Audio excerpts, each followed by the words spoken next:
Thank you very much for this. Yes, for asking me to come to the interview. So I was born in Namibia many years ago, and I also lived in Namibia, Africa, for about 38 years of my life, where I worked. I had my own business, and I also worked in education. So I was lecturing for the visual arts department at the University of Namibia. And after that, I moved to Australia to continue my education there.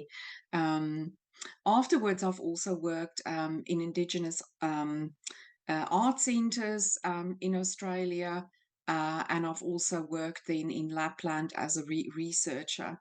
So this is more or less my background. I'm not an art educator, or I don't see myself as one, but I work with ideas around um, arts and learning. I think that is rather how I would explain myself. I'm certainly not claiming to be an arts educator. If I think about art education, um, to me it kind of conjures up, it brings up all these ideas about philosophies and really great names of of people who wrote and worked with the arts. Um, to me, there is, from my perspective, two approaches to learning um, with the art. So the one is to educate through art, so using art as perhaps approaches, perhaps even tools to facilitate learning in any context. It can, for example, be mathematics can be learned through arts, and sciences can make more sense for some students if you use the arts. And then there's of course education in the arts, and I think that was where I made my practical experiences in Namibia. For example, I was teaching students who wanted to become practicing artists, practicing designers, have their own businesses, or become curators, museum workers, and so on.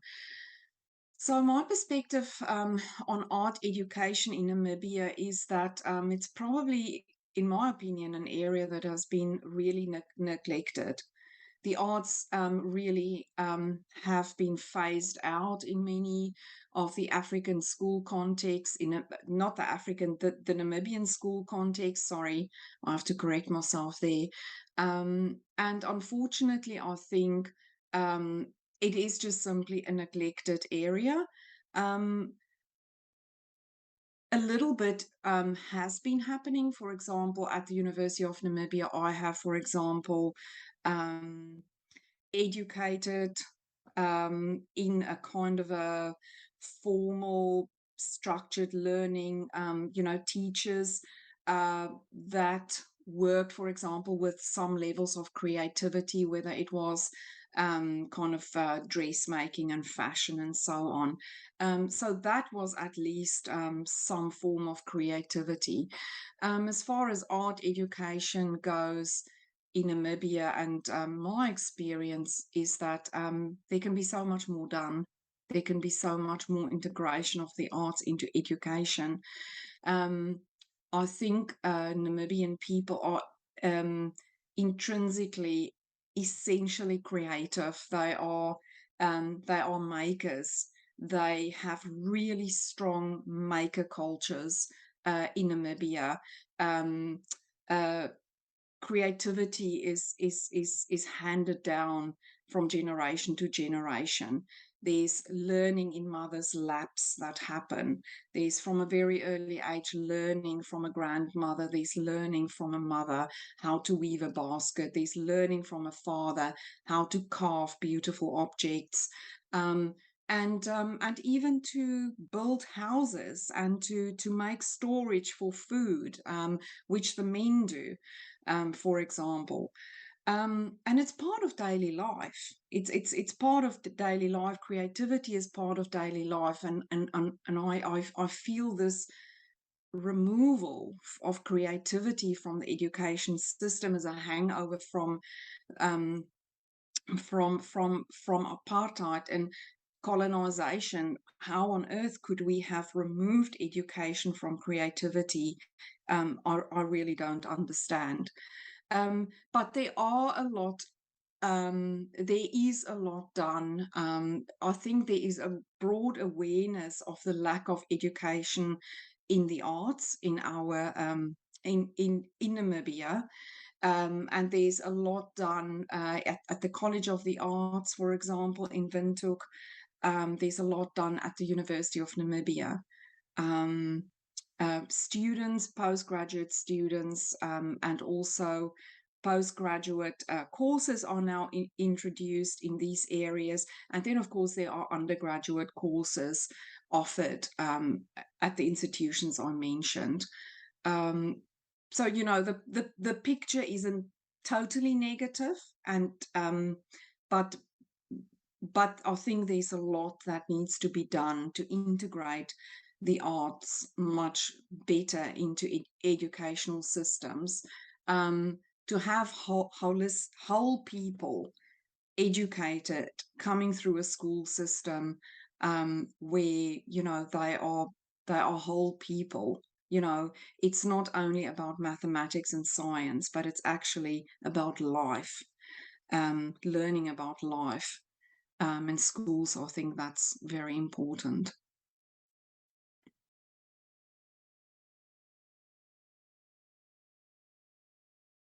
And I can start with an example. When I was a young lecturer starting at the University of Namibia, I would have wanted my students to have an outcome. I was very outcome driven in my approaches. I wanted them to, at the end of the module, have a beautiful dress made, or have something wearable, or something usable, or have a beautiful textile.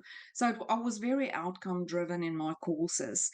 Um, and To me, I wanted students to walk away with, knowledge that I have basically imparted on them. So it's really this kind of a top down. Here is a package. I want you to know this, and I want you to just, suck it up, whether you are interested in it or not, the way I present it or not, what I'm saying, whether you can even identify with the things I'm saying in class or not.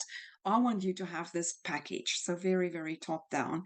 And I think, through my experiences starting to work with communities, the arts helped me to understand that there's rather a path and a process of self-discovery that the arts make possible. That the arts make possible from other learning, from other learning subjects that students, for example, have.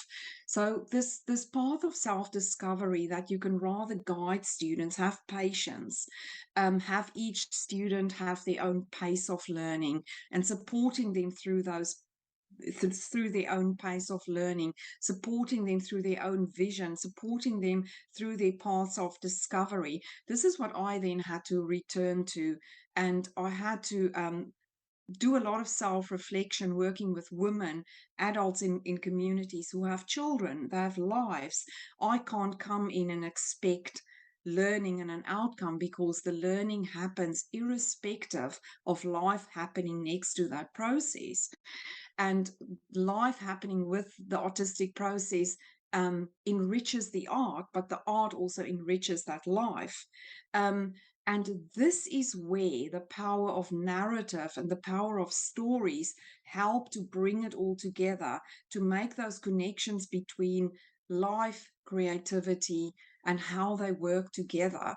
And more working with basket weavers in northern Namibia, where we were sometimes up to 120 women sitting together in a large circle, weaving and talking. Those stories come when the hands start to work, when the hands are active, when this whole embodied process discovery, what I'm going to do with a material, how I'm going to weave a basket, and often quite mathematically worked out with intricate patterns, and knowledge that is invested. But this whole embodied process then happen by narratives that put the pieces together. In that context, we understand each other's stories, we understand each other's families, and we hear from each other's children. We hear about dreams, we hear about memories, and those are the life realities that enrich creativity, that enrich the lives, and that are actually expressed within that artifact. That is the story that artifact starts to carry. Um, and that was very interesting also to see later on, when I worked with Aboriginal communities in South Australia, at an art centre where I'm currently also working. Going out for an artistic workshop into community, I have learned not to have expectations. If I have 2 participants coming, I'm very happy. If I have 10 participants coming, I'm very happy. It is about being in a space and giving that space as an opportunity for a process to unfold. And the process always starts to unfold creatively, when it's unstructured, um, when there is space for discovery, when there's space for this process to happen, and each one having their own time, each participant having their own vision to express, whether they're making a painting, whether they're weaving a basket, whether we're making felted textiles. They express it, the participants express, step by step, um, their vision for that piece of art to come together. And slowly but surely, because I give time and we are in the space where there are no expectations, the stories again start to flow. And it is talking about what we want to do. It is talking about what we are learning. It's about what we want to even experiment with in this artistic work. And those processes, whether you experiment, whether you weave it together with a story, within that artifact or within the painting, that is all the learning processes that is there for an artist to discover.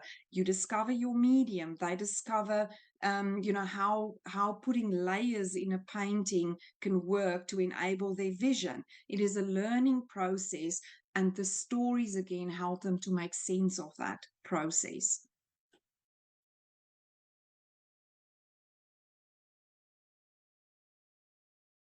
Waiting is so important, and going back to the communities, because we also need to understand that they are waiting for us to come back.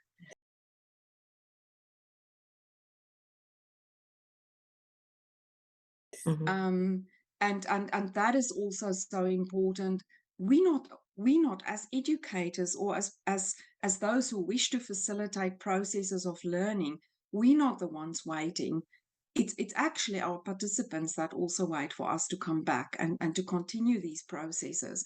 And one of the most beautiful stories I ever heard in Namibia, I was working quite intensively in northern Namibia with about 550 basket weavers, in 53 communities. And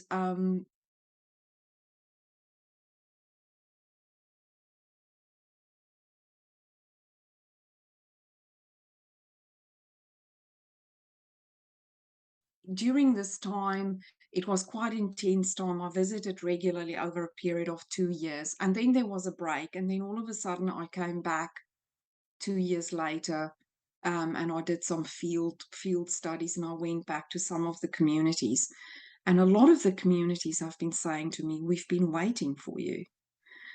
We've been waiting for you to come back," and that really moved me so deeply. So that sense of waiting, made me really understand, the sense of time, this continuous struggle against limited resources, which is sometimes really painful. It's really painful for the communities, but it's even painful for us, who want to continue to interact, but just this lack of resources always coming Mm. in between, which is quite frustrating.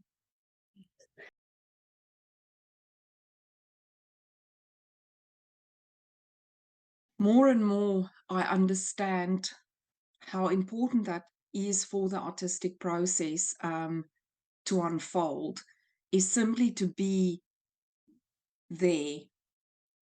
You don't have to say anything. This idea of listening and just having the time, because if you do that, you will be you will always be rewarded with a very rich story. The moment you are willing to give time and to listen, the stories start to flow. And it is fascinating. And it is absolutely an enriching experience, um, more for us. And sometimes that makes me also feel guilty because there is so much Yes. to receive. Mhm.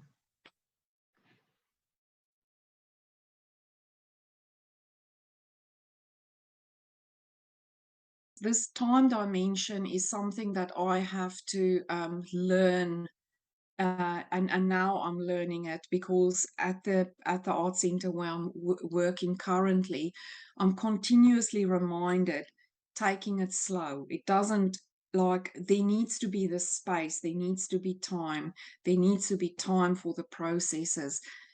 They get rid of deadlines. My manager at the art center tells me all the time, Mm. deadlines are important, but deadlines shouldn't drive everything we are doing.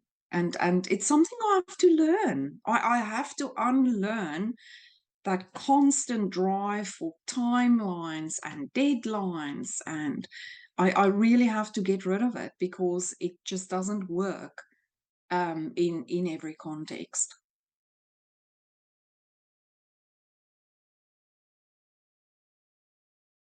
I'm probably going to give I my examples are really not very good, but one of the examples I do want to talk about is the use, of arts as methods, when working with communities, or when working, even in research contexts, or also, the arts themselves are so important, and arts methods are also important even in arts communities.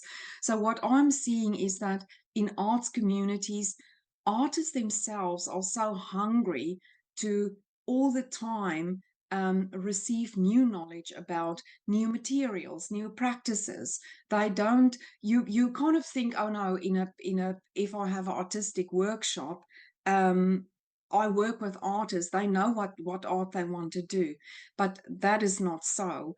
They also crave stimulation and learning new skills, new materials, like I mentioned, because that that sensitizes them to new processes and new possibilities. And this,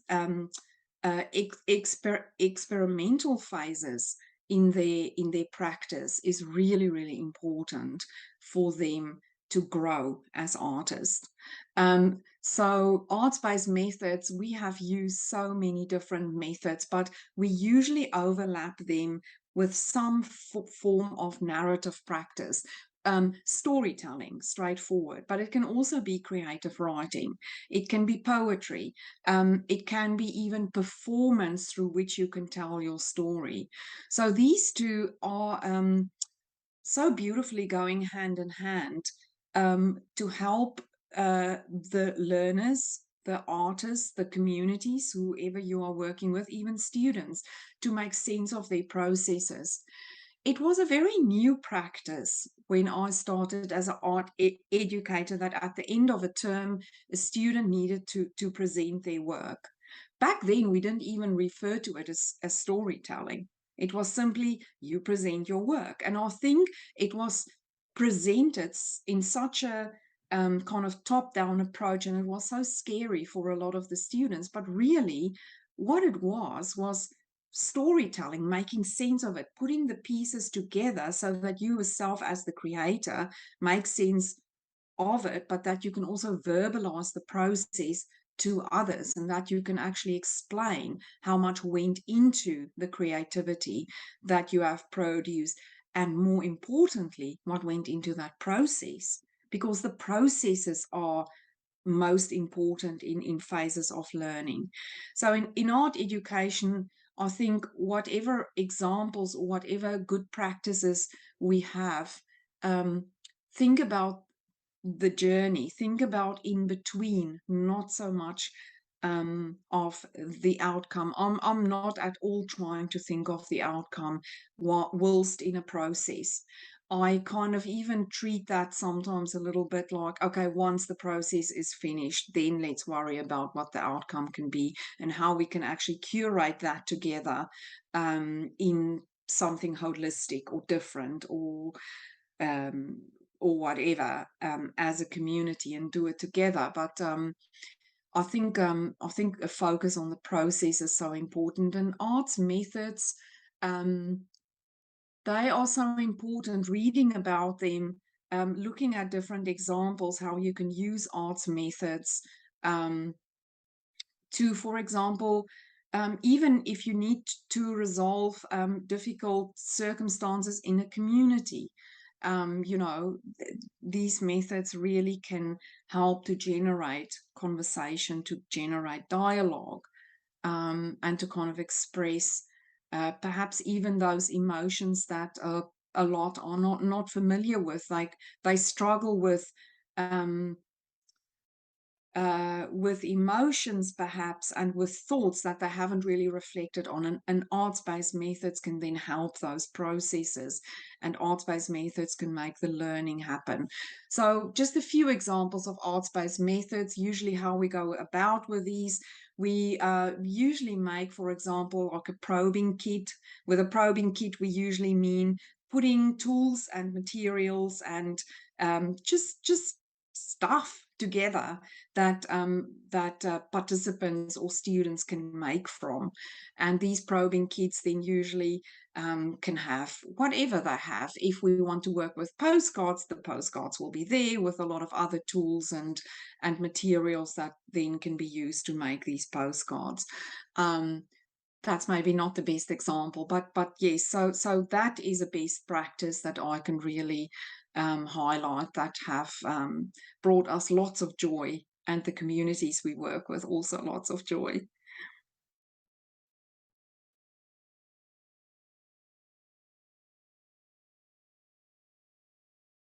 I spoke to an Australian contact recently, who also does a lot of work in a community, and she said what she has learned over the last few months working intensely with her community um, in the arts. So they do performance arts, they do all sorts of you know, painting, textiles, all sorts of forms of expression. But the most important thing is to celebrate. As a community, you need to remember to celebrate.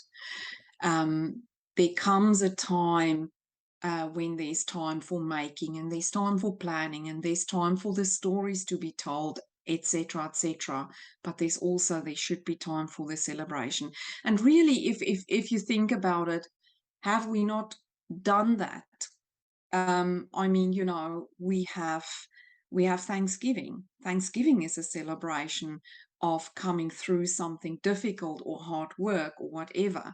So this idea of celebrating whenever that is appropriate, we need to remember the joy and the celebration as well. And I think again, the arts make these life processes possible.